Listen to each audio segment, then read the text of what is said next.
I was thinking many of us are thankful when we can find a lid that fits the Tupperware, because those sometimes don't happen.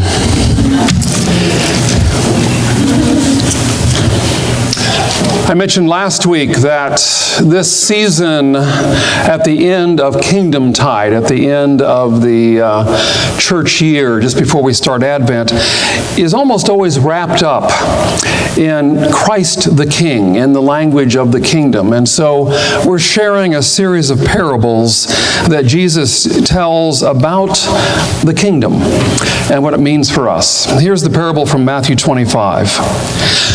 The kingdom of heaven is like a man who was leaving on a trip. He called his servants and handed his possessions over to them. To one he gave 5 valuable coins, and to another he gave 2, and to another he gave 1. He gave to each servant according to that servant's ability. Then he left on his journey. After the man left, the servant who had 5 valuable coins took them and went to work doing business with them. He gained 5 more. In the same way, the one who had 2 valuable coins gained 2 more.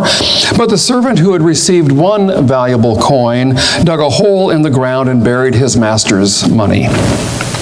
Now, after a long time, the master of those servants returned and settled accounts with them. The one who had received 5 valuable coins came forward with 5 additional coins. He said, "Master, you gave me 5 valuable coins. Look, I've gained 5 more." His master replied, "Excellent. You are a good and faithful servant. You have been faithful over a little. I will put you in charge of much. Come celebrate with me." The second servant also came forward and said, "Master, you gave me 2 valuable coins, and I have gained 2 more." His master replied, "Well done. You are a good and faithful servant. You have been faithful over a little. I will put you in charge of much. Come, celebrate with me." Now the one who had received 1 valuable coin came and said, "Master, I knew that you are a hard man. You harvest grain where you haven't sown, you gather crops where you haven't spread seed. So I was afraid, and I hid my valuable coin in the ground. Here, have what's yours." The master replied, "You evil and lazy servant, you knew that I harvested grain where I haven't sown and that I gathered crops where I haven't spread seed. In that case, you should have turned my money over to the bankers so that when I returned, you could give me what belonged to me with interest. Therefore, take from him the valuable coin and give it to the one who has 10 coins. Those who have much will receive more, and they who have more than they need. But as for those who don't have much, even a little bit that they have will be taken away from them. And take this worthless servant and throw him outside into the darkness. People there will be weeping and grinding their teeth." Parable of the Kingdom. Have you happened to catch the show Doomsday Preppers on National Geographic Channel? I haven't seen it yet. I watched a little preview piece the other day when I was looking at this. It's a series of shows that National Geographic has put out about people getting ready for biological or nuclear attack or the collapse of civilization or whatever it is that they're getting ready for. And mostly it's about people spending really big bucks on self-contained bunkers, using what they have to meet the impending doom. They're building these bunkers underground. They're buying used missile silos and converting them into condos. Talk about burying your money in the ground. That's one way to do it. But prepping for what might be is really not limited to multimillionaires buying up land in New Zealand or converting those missile silos to luxury bunkers. If you go way back to the 1700s, coming out of Europe, we have the Shakers. Remember the Shakers? You might have been to Shaker Village in Ohio. The Shakers had some interesting beliefs that got them in trouble with the local authorities in Europe. So many of them immigrated to America in search of freedom, where they also received often a rather harsh reception. They had some interesting beliefs. They believed that Jesus, born of a woman, the son of a Jewish carpenter, was the male manifestation of Christ and the first Christian church, and that Mother Ann, who was the daughter of an English blacksmith in the late 1700s, was the female manifestation of Christ and brought into reality the second Christian church, which they believed themselves to be. And so she was seen as the bride being made ready for the bridegroom, and in her, the promises of that second coming were being fulfilled. You can see why people were not totally comfortable with the Shakers. And so God then, they figured, could get on with ending the world as fast as possible. They'd figured this out. They had a real problem with much of the normal cultural norms of society. They did away with marriage because they had read in the Bible that in heaven people don't get married. There's no marriage or marrying in heaven.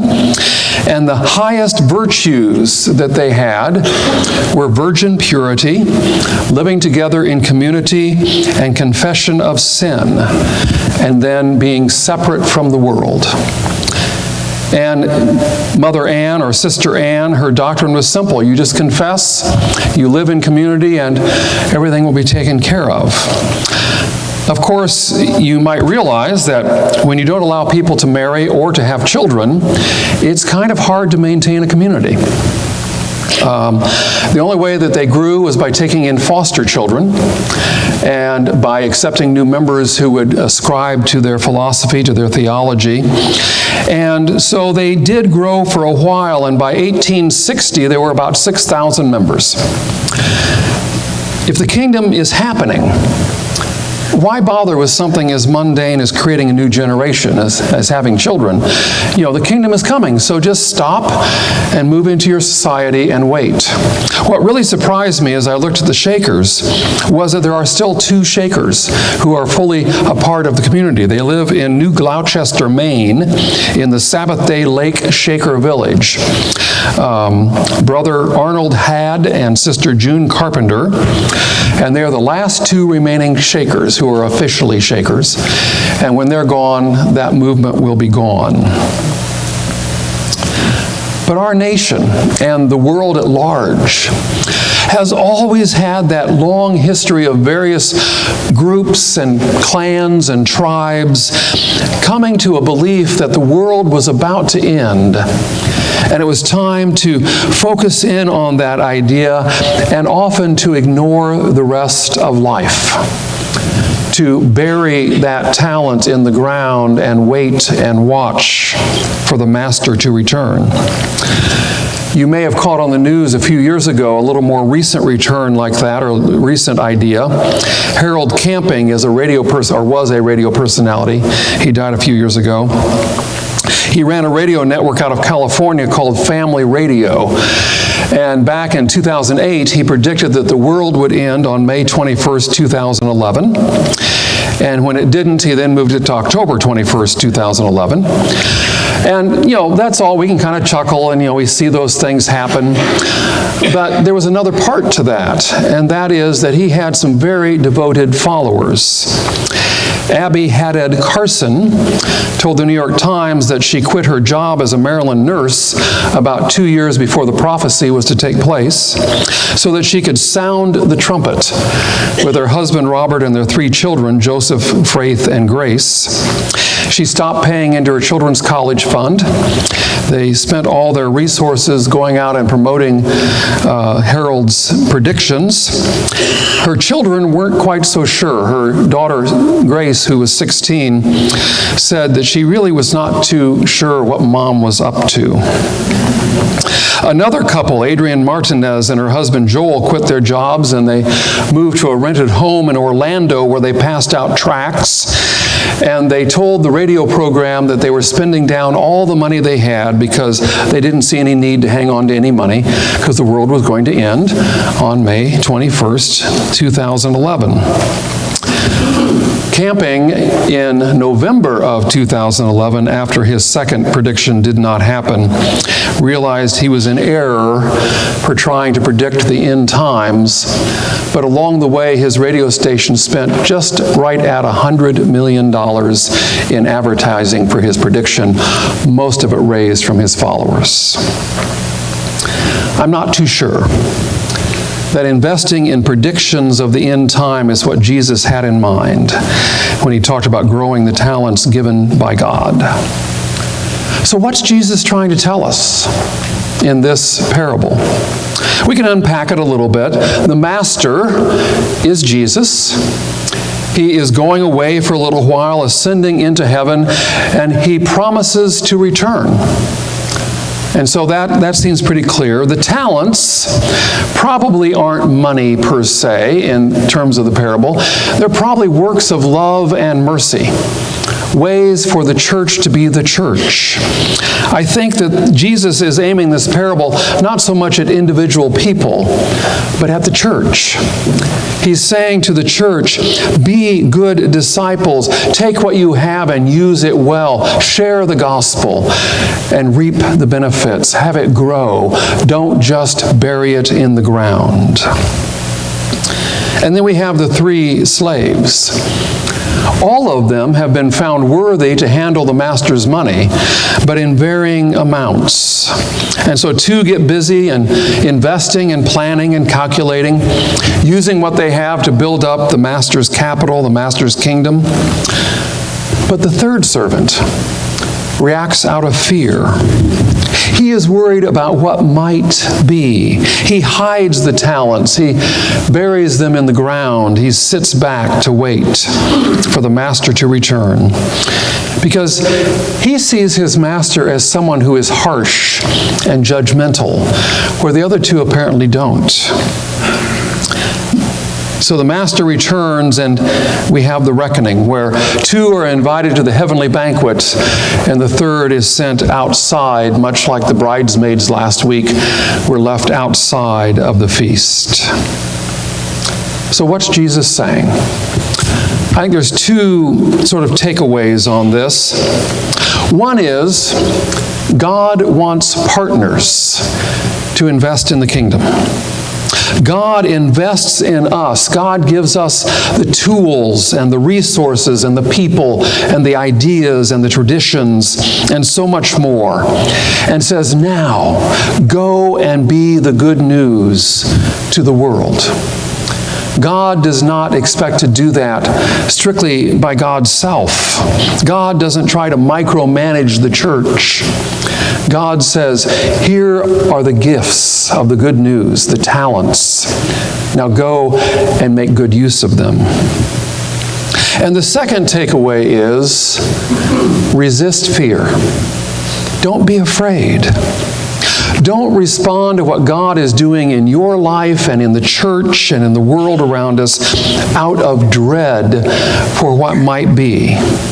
Don't be afraid.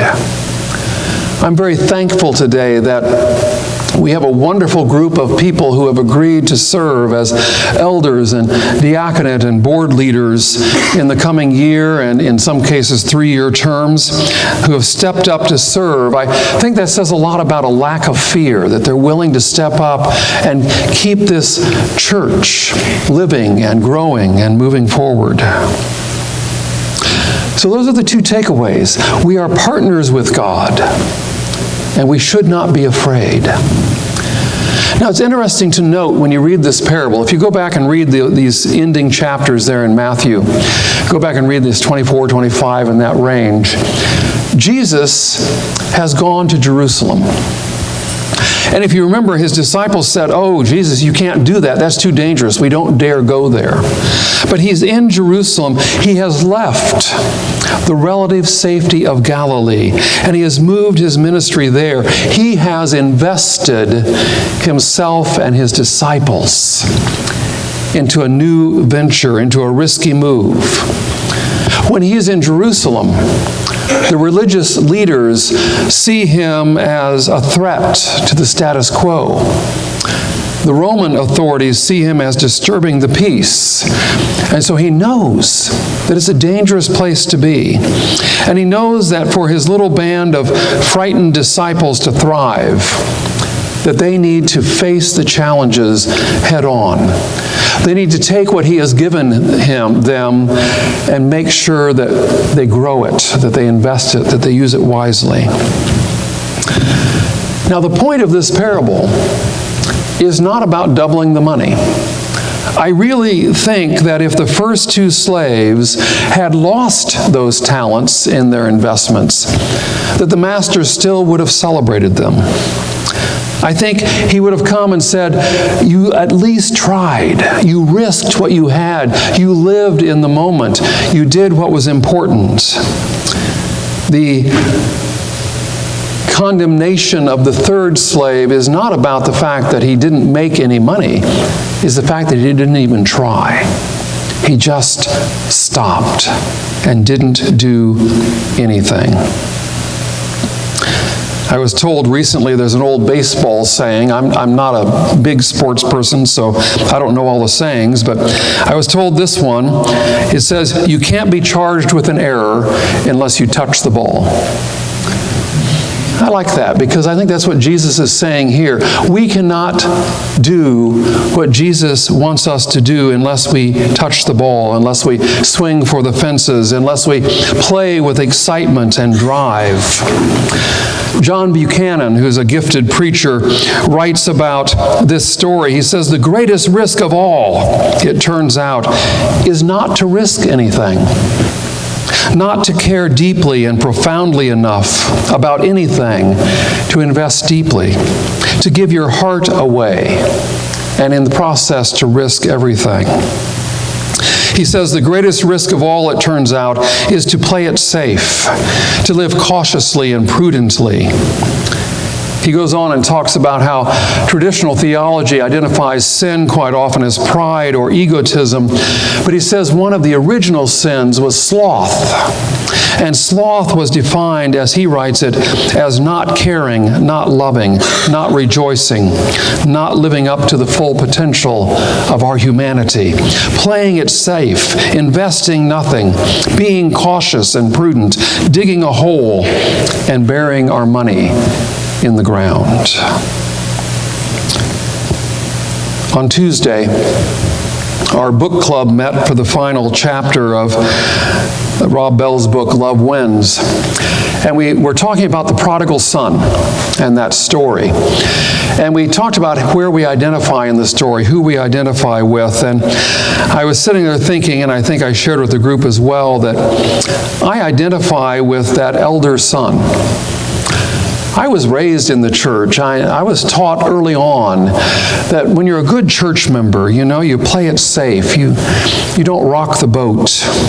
You're careful about how you say things. You keep up appearances.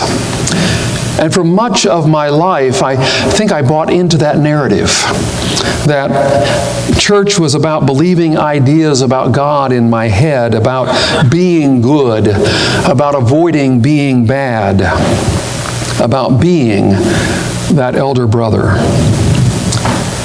But Jesus comes as he's talking to his disciples and says to us, get out there and invest. Get out there and risk.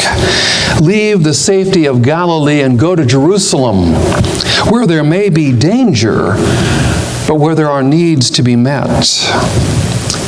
Jesus in these parables invites us to be gracious with our oil, to be risk takers with the investment of our lives, to live fully in the world, never hiding from it. He tells us in these parables that we're to bear fruit, that we're to plant seeds, that we're to be healthy trees and flowing water. Most of all, he says to us over and over again, don't stop. Don't just stop and wait. Keep pressing forward wherever God will lead. Amen.